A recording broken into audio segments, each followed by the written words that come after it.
Hello friends, எல்லோருக்கும் இனிய பொங்கல் தின வாழ்த்துக்கள். டுடே டாபிக் இஸ் தனிமை. என்னடா ராம், ரஜினிகாந்த் சார் மாதிரி பண்ணிகிட்டு இருக்க, தனிமைங்கிற டாப்பிக்கில் என்னடா பெரிய விஷயம் இருக்கு நினைக்கலாம். ஆனால் ஜெயிச்சவங்க எல்லாருக்குரிய வாழ்க்கையும் பின்னால் எடுத்து பார்த்தா தனிமை தான் ஒரு அங்கம் இருக்குன்னு நான் நம்புகிறேன்.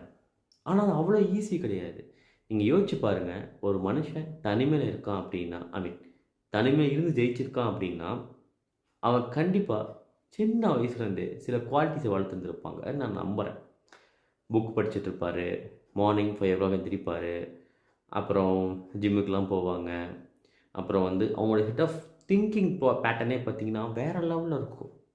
அப்படி இருக்கவங்க ஏதோ ஒரு காரணத்தினால தனிமையாக்கப்பட்டாங்கன்னா அவங்க சூப்பராக மேலே வந்துடுறாங்க. என்ன காரணம்னா, அவங்க ஒரு ஒரு செட் ஆஃப் பீப்புளோட இருந்துகிட்டே இருப்பாங்க. அவங்களும் ரொம்ப நாளாக யோசிச்சிட்டே இருப்பாங்க, நம்ம எப்படியாவது ஏதாவது பண்ணி மேலே வரணும்டா அப்படி யோசிச்சிட்டே இருப்பாங்க. சடனாக அவங்க ஒரு வாய்ப்பு கிடைச்ச உடனே அதை யூஸ் பண்ணி அவங்க மேலே வந்துடுவாங்க. இது தனிமையினுடைய பாசிட்டிவிட்டி. நெகட்டிவிட்டி பார்க்கலாமா? இதே